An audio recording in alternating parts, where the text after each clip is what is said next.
Tobago, and the author of this book, Unravelling Mysteries of Life, Modern Science and Ancient Wisdom, His Excellency Gauri Shankar Gupta.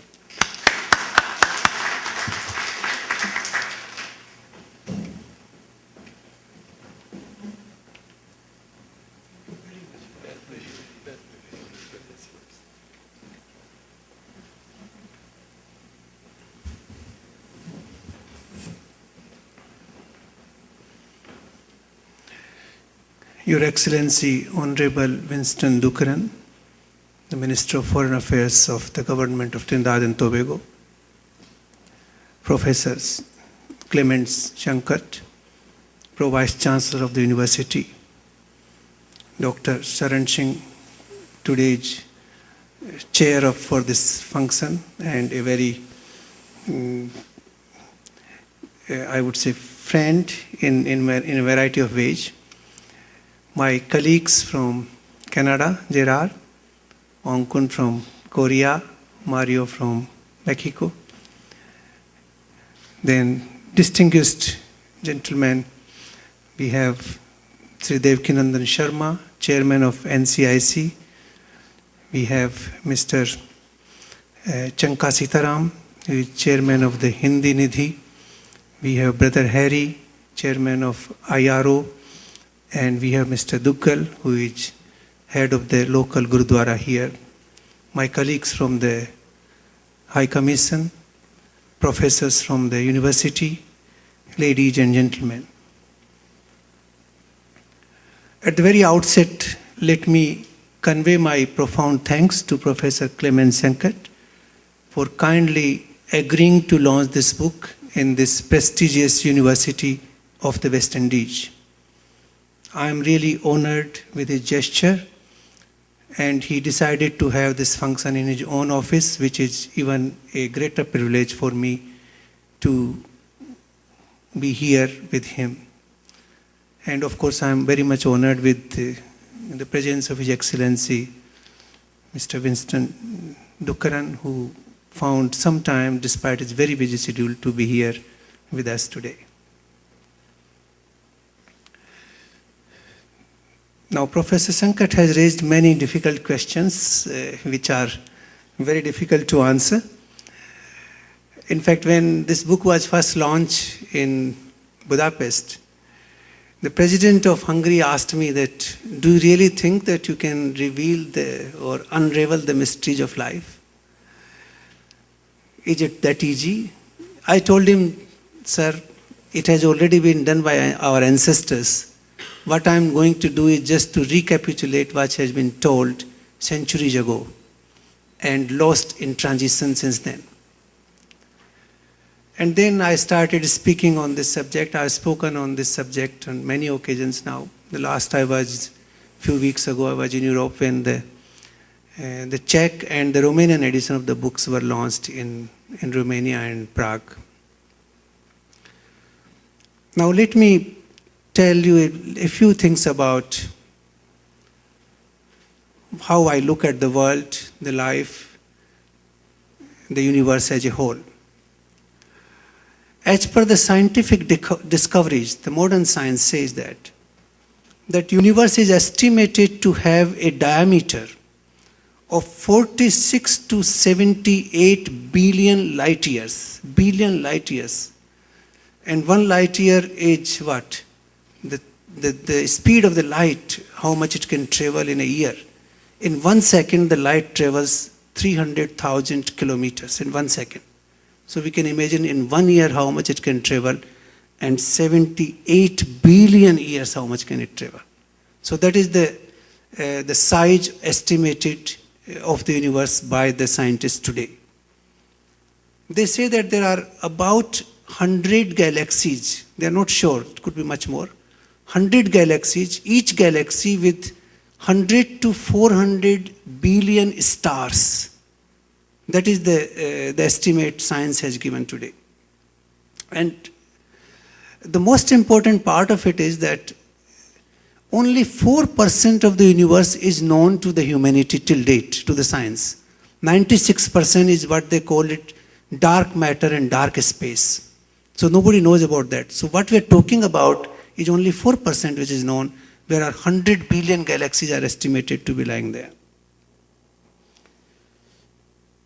Now, despite the enormous size of this universe, if you look at the functioning of the universe, it's so precise, so mathematical. The sun rises precisely at the time it should rise. It sets precisely at the time it should set. The moon's phases come precisely at the time it should be. We can predict the solar and lunar eclipse hundreds of years from today. The seasons come precisely as they are supposed to come. The flowers bloom only when the spring comes, and when the rains start, the water comes down on the earth. The rivers flow and the lakes are refilled. These are just a few examples. But if you go deeper into the functioning of the universe, look at the spectrum we are talking about today. We have cell phones, how the cell sounds reach to our phones from all over the world in a fraction of seconds. How the internet, the whole world can be accessed here, how it is possible, how these data are available in this empty space. So the functioning of the universe, to say the least, is the most magnificent. The modern science has given a theory called Big Bang theory. Now that is the most plausible explanation given by modern science till date on the origin of the universe. They say that billions of years ago, there was a corpuscle of energy which exploded somehow, and it has been expanding since then, and even now it is expanding faster than it before. In fact, in 2011, three scientists were given Nobel Prize to confirm that the universe is still expanding, which was originally propounded by the Big Bang theory. This is what the science says. And they have given explanation little bit how the stars were formed and how the galaxies have been formed and how they are functioning. But if you go into those explanations, you will find they are mostly speculative, because we don't even know how many stars are there in this universe. In fact, I tell sometimes to my friend that we can't even count the hair on the human body. You forget about understanding the universe through this physical route, because this physical route will not take you anywhere. Now, this is one part, that's the physical universe. Then there's a life. We have billions, not billions, millions of variety of lives. If you go to the sea, you will find the sea life, variety of fishes and all kinds of sea beads. You go and look at the sky, you find hundreds of variety of birds flying, different colors, different characteristics. We see on the earth the animals, what kind of animals. You go to any part of the world, you'll find different variety of animals. How their characteristics come. How a bat can see in the night and not in the day. And how some birds eat only the meat, some only eat fruits. So these are all different characteristics. The colors are different. If you look at plants and herbs, each plant has a different type of leaf, a different type of flower, a different type of root, a different type of trunk, a different type of fruit. Each plant, and there are millions of them on this earth. How this variety has come, how their properties have come into existence. So these are the questions which Professor Sankat has raised, and I will try to not answer, but try to give you some ideas how we can understand this.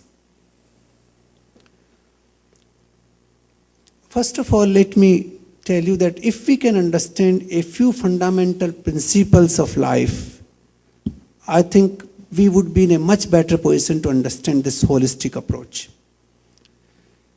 And I would like to enumerate these fundamental principles, which you will understand they are reasonable and they can be argued in your own mind that they are correct.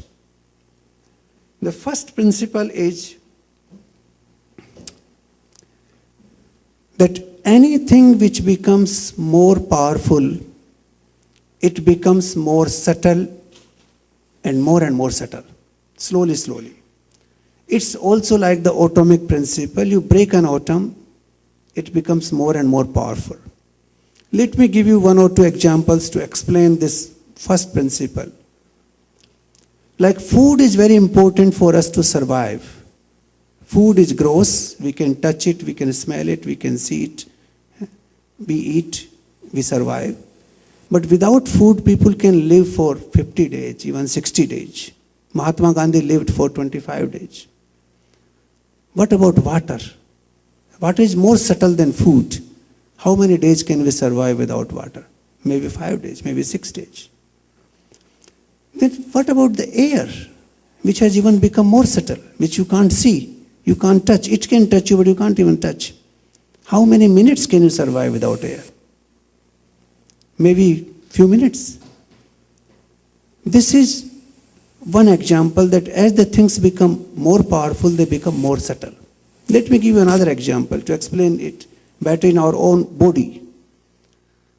Human body is a very, I would say, miraculous creation. There's no creation in this world which is more miraculous than the human body. The food we eat, the water I drink, the bread we eat, the vegetables we eat, they turn into blood, flesh, bones, become alive inside the body. They are intelligent. Every part of the body is intelligent. They are dead here, but they become alive inside the body. This is a fantastic mechanism. From this body, you get these hair which are dead. You can cut them, nothing happens, you see. A animate body giving inanimate hair. How we are able to see, how we are able to hear. There are fantastic functions inside the body we can't imagine. The best system of circulation is inside the body. If you ask a doctor, he will tell you how many kilometers the blood circulates in the body every single day. He will talk about thousands of kilometers. How the, what you call, the sensory power works into the body. The body is a fantastic creation. I don't want to go into the medical part of it. But what I want to say is the body is gross. We can see it, we can feel it, we know what the body is. And it is the least powerful part of the human constitution. I call it human constitution because body is one of that. Least powerful, I'm emphasizing that part. The body is controlled by the senses. The 5 senses of perception we have and 5 senses of action. Those are much smaller than the body. I can call them more subtle than the body. If we cannot see, if we cannot hear, if I cannot talk, if I cannot move my hand, what is the meaning of this body? I become like a vegetable. This is what happens to the people in old age sometimes when they are unable to move. The body is controlled by these small senses. But then senses again are not as powerful as you think they are. The senses are in fact give an illusion to us that they are very powerful, but they are not. The senses we have are all controlled by our mind. You are able to listen to me because your mind is here, not because your ear is here in any case. But if your mind is in a shopping mall or in your office, you will not be able to listen to me. So you do not listen with your ear, you listen with your mind. The mind and ear has to combine together to make you listen. You see with your mind. You sometimes sit in front of a TV, you don't know what happened for half an hour. You are watching the TV, but you don't know because your mind is somewhere else. You flip through the pages of a book, you thought you have read it, you don't know what you've written there because your mind was somewhere else. So it's the mind which controls your senses. And this is the mind which controls your body. Where is mind? It becomes more subtle. Nobody can see it. Nobody can touch it. Nobody can hear it. But we still know there's a mind. It can make you laugh. It can make you cry within a few seconds. So the point I'm making here is only one, that as the things become more powerful, they become more subtle. This is one point. The second point is that as the things become more subtle, they become insensible. Insensible means you cannot grasp them through your sense organs. We have 5 sense organs of perception. We have the touch, feeling of touch. We have hearing. We have eyes. We have smell, and we have taste. You cannot grasp them through any one of those senses as they become more and more powerful. I will give you a few examples on that, just to illustrate this point. Because these are the fundamentals to understand the functioning of this universe, the origin of the universe and how it functions. We all know about sleep. The body is powerful, we have all ego, we presume that we are intelligent, we are very powerful people. When the sleep comes, everything disappears. You are controlled by it, you are capitulated. You helplessly fall asleep. See how, and where is sleep? What is sleep? It is sensible? Can you sense it? Even scientists don't know what the sleep is. This is one example. Let me give an example of time. Now we all talk about time all the time in our life. Everything is regulated by time. This meeting is at that time, getting up that time, eating at that time, traveling at that time, this is time to talk, this is time not to talk, all kinds of, every day our schedule is talked by time. But tell me, what is time? Where is time? Can you touch it? Can you see it? Can you smell it? Can anybody show me where time is? Time is insensible, but this insensible time controls entire sensible existence in this world. Entire sensible existence, starting from this table and this microphone, from this body to the entire universe, the earth. When the time of the earth comes, earth will disappear. When the time of the sun goes, the sun will disappear. When the time of Gauri Shankar Gupta goes, he will disappear. This building will disappear and this table will disappear with time. The life is defined by time. The insensible time defines life of every sensible thing which exists in this universe. This is a fact. I think you would agree with me. I'm not talking about insensible things. I'm talking about sensible things right now. So this is the second principle. I can give you an example, another example, but I think time will be a constraint, so I'll stay brief. But this example I really want to give you anyway. This is the example of the empty space. Space is not possible to define by science. There are three different definitions of space in the science. I have put them in the book, but the most interesting and most accepted definition is that the thing which exists between the two objects, whatever exists between Earth and the moon is space. Whatever exists between this wall and that wall is space. Because there is no characteristic of this. It has no characteristic, this place. How do you define a thing which has no color, no shape, no size, no smell, nothing? How do you define? You cannot. Now, this space, which is, I call it empty space to explain, is the most powerful existence in this universe you can imagine. Most powerful existence. Everything you can imagine exists in this empty space. To begin with, the air we are breathing in and out, it's there. We are constantly breathing in oxygen and throwing out carbon dioxide. It's there. How it is? You see it. The heat is there. The cold is there. You feel the sunlight exists here. That's why you feel heat and cold. It's there. My sound is coming to you. How? There's something which makes it travel in this space. It's reaching you somehow. How it happens? Water is there because you talk about humidity here. We always say there's humidity in the water. Where is that? It's definitely there. Because you put a wet cloth here, in a few hours it will dry up and go away. The entire water cycle circulates into this space. Then, not only that, we consume trillions of liters of petrol every single day on this earth. What happens? It just disappears into this space. If 100-story building goes on fire, it's a huge, large building. What happens? It just disappears into this space. A small little rubble is left on the ground. Anything which is physical will disappear into this space. There's a process for that. And therefore, everything physical has to come back from this space also. That is also a fundamental rule, because it goes there, nothing actually disappears, it just transforms, it has to come back. And that is why I tell that you cultivate a crop on a field. For hundreds of years you have been cultivating, say, sugarcane on a particular field.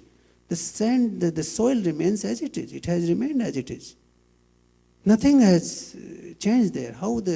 We cultivated millions and billions of tons of sugar cane, how it happened? How this millions and billions tons came from? The photosynthesis, the light, the water, and the air doesn't create this weight. You see, it comes from this empty space because the soil remains as it is. All these billions of tons, you have a tree, 20 tons of weight tree, it grows, and when it disappears into this space. So this is the power of what I call power of the insensible, which we must understand to understand this world. The fourth principle I want to tell is about nothing can be created without consciousness. Nothing can be created without consciousness.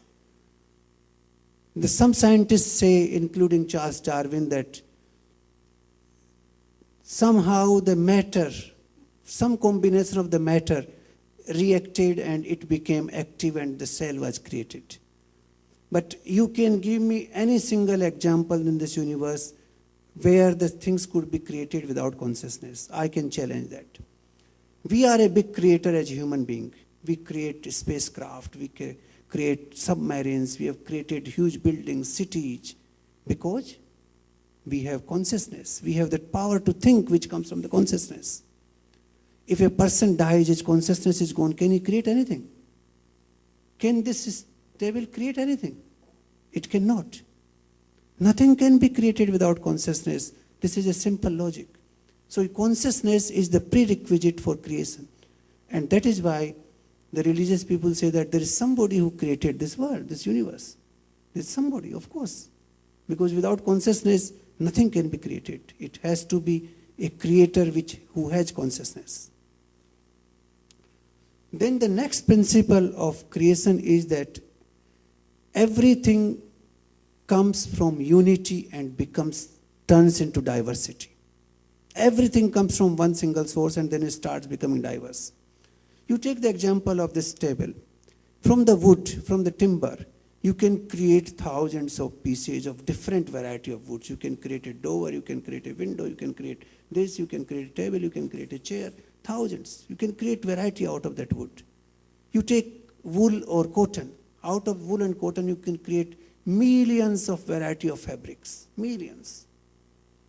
You take a piece of gold and you can create from that gold ornaments of millions of varieties. So every universe, the diversity comes from unity. Unity is the source, it turns into diversity. Even in our own family, you see, the two men and women, they create children. They are diverse, different children. They are all different. And their grandchildren, the diversity grows. From 2 persons, the diversity goes to 10 persons in 3 generations. So you see, the principle is that everything starts from unity and then grows into diversity. So these are some of the fundamental principles. These are not all, but some of the fundamental principles to understand the functioning of this universe. Now let us talk about the physical universe, which we are talking about billions of stars. Now, as I mentioned, nothing can be created without consciousness. So obviously, the person who created this universe must have consciousness. Person or whatever thing created must have consciousness. Otherwise, how can you create billions of stars and trillions of stars with such a mathematical precision? They function fantastically. We can't even create a table without consciousness. You forget about the universe. How can you create a table? Can this table create this table? It's impossible. We need consciousness for that. And a consciousness of higher level. The consciousness exists at 5 levels. Everything in this universe has consciousness, including this floor and the table, but that's a very low level. In Vedic writings, it is called mineral regime. Mineral regime, the lowest level of consciousness. The second higher regime is called plant regime, which has higher consciousness, but it can only grow. It is still what you call static on the ground. It can't move, but it grows up and down. It gives you fruit. The third level of consciousness is animal, that is the animal regime, and fourth is the human regime. So we have the fourth level of consciousness, human regime. We are very more creator than any animal can create. Animals can also create, but not enough. A small creation. Trees also, plants can also create. They create fruits. They create many things. But our creation is far ahead of them. So the person who created this vast universe, which we can't even understand, and who created us, must have a much higher consciousness. So this is the principle which establishes the creator, that there is a creator who has the consciousness, who has the universal consciousness. Whatever name you give him is immaterial. Whether you call him Krishna or Rama or Allah or Jesus Christ, it's different matter. But there is a creator which has a intelligence, which has a consciousness, which has created this universe. That is one part. The second part is, as I explained, everything comes from unity to diversity. Now, he only created 5 elements, and everything else came out of that. In Sanskrit, they are called 5 Panchbhutaj. Panchbhuta is 5 elements of creation. The first element of creation is the space or ether, whatever you call it. Actually, the actual word in Sanskrit is Akash. So it is the combination of ether, sky, space, everything put together. Without space, nothing can exist. So there has to be a space for anything to exist.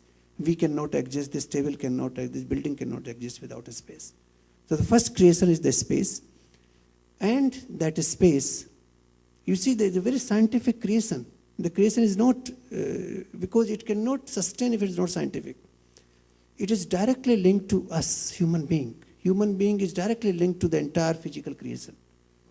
The first creation, space, is linked to our sense of hearing. All sense of hearing originate from the space. And this is the power which is connected to the space. The second element of creation which comes from the space is air. Air is the second creation. Wherever there is space, there is air. The air is linked to the space in such a way. It comes out of the space. It's born out of the space. And air is linked to our sense of touch. The sense of touch comes from air. Whenever the air blows, you feel the touch. Wherever the space, you go to the totally empty space, you feel your ears become very active. I was in Mongolia once upon a time, most silent place, and you feel, and then you have the wind blowing and you feel the touch. The third part of the creation is fire. Fire is not sun. Sun is the most visible symbol of fire, but fire is far more pervasive than the sun. Sun is like a wood. When the wood exhausts the fire, the visible fire goes away, but the invisible fire still remains. Fire doesn't disappear ever. Fire remains in the invisible way in the universe. So the third creation is the fire, and that is linked to our eyes, the sight, because as soon as the sunlight goes, you can't see.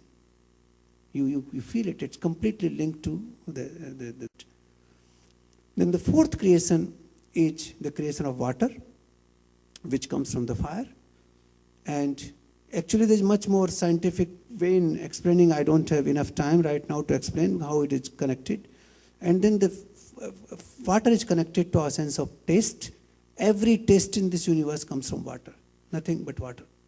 And the fifth creation is the earth, which is the solid, most solid, and that is linked to our taste, the sense of smell. All the smells originate from the earth. So we are directly linked to this universe in that 5. That's why we call in Sanskrit that we are made of 5 elements. And we have 5 senses of action, 5 senses of perception, and we have 5 fingers in our hand. These are not unscientific. These are all scientific explanations. So this is the creation of the nature, physical nature, which is also linked to the human being. Then what about the creation of other things? All physical things which you see in this universe is a combination of these 5 things. The space, the air, the fire, the water, and the earth. There's nothing beyond this. So that explains the entire physical creation, whether you create a building, or you create a city, or you create a mountain, or you create a valley, whatever you see in the physical sense is only these 5 elements of the creation. All variety comes from those 5. The combination of 5 makes The ocean has more water, less earth, and the river has more water, and if you go to mountain, it has more earth and less, all these combinations change. So all varieties come from there. You go into the empty space, there's more space, more air than the earth and water. So that's how it is. Then what about the life? How the life comes into being? Now, the life is the consciousness is the second most important element apart from the physical part. The physical is one that comes from what they call it, in Sanskrit there are two words, which is Parashakti and Aparashakti. These are what the Vedic writings say. Aparashakti of the God, of the Creator, is the one which created this physical universe. That is the external energy or whatever word you give him. And Parashakti is the more powerful energy which gives the consciousness to this world. The consciousness comes from that Parashakti of the God, of the Creator. And that Shakti is given. There is no conception which is possible without the combination of the two, the physical universe and the consciousness. For example, in case of human being, the semen at the time of fertilization must have the combination of consciousness. Otherwise, there could be no conception at all. And this applies to all creations of all nature, which are what they call them char and achar. There are two words in Sanskrit, that is moving creatures and non-moving creatures. Like plants are not moving, but all the rest species are moving. So all the moving creatures have more life than the non-moving creatures. And that consciousness, the combination of the consciousness and the physical component of these five elements creates everything in this universe, whatever you see. But consciousness prevails. Like for example, when I die, consciousness goes out, the five elements have no meaning. They will just dissolve into the five elements here on the earth. They will have no meaning. You can burn the dead body and you can bury the dead body, whatever you want to do. So the consciousness is the one which makes us see. How do I see? How do I talk? How do I think? Why? What comes from there? It comes from consciousness. Consciousness makes us see, makes us talk, makes us move, makes us think. Every power which we have in our body comes from consciousness. And that is what in Sanskrit is called soul, in Atma, in English you call it soul, because that is the part which is immortal. Why it is immortal? Because it is beyond the vagaries of time. Everything physical is subject to the vagaries of time. They die with time. Everything has life. Physical thing has life. Earth has life, the moon has life, and the sun has life. Even the physical planets, all of them have life. But consciousness has no life. It is permanent. It is eternal. It is immortal. It will never die because that's the nature it is. And that consciousness pervades the entire universe. In every single molecule in this universe, the consciousness pervades. The only thing is that in what quantum. The more quantum it will have, the more vibrant the life will be. And that's how we can look at the universe and the life and its creation. In short, I can go on talking, but I think I was given time that I should stop now. But before I stop, I just wanted to make one more comment.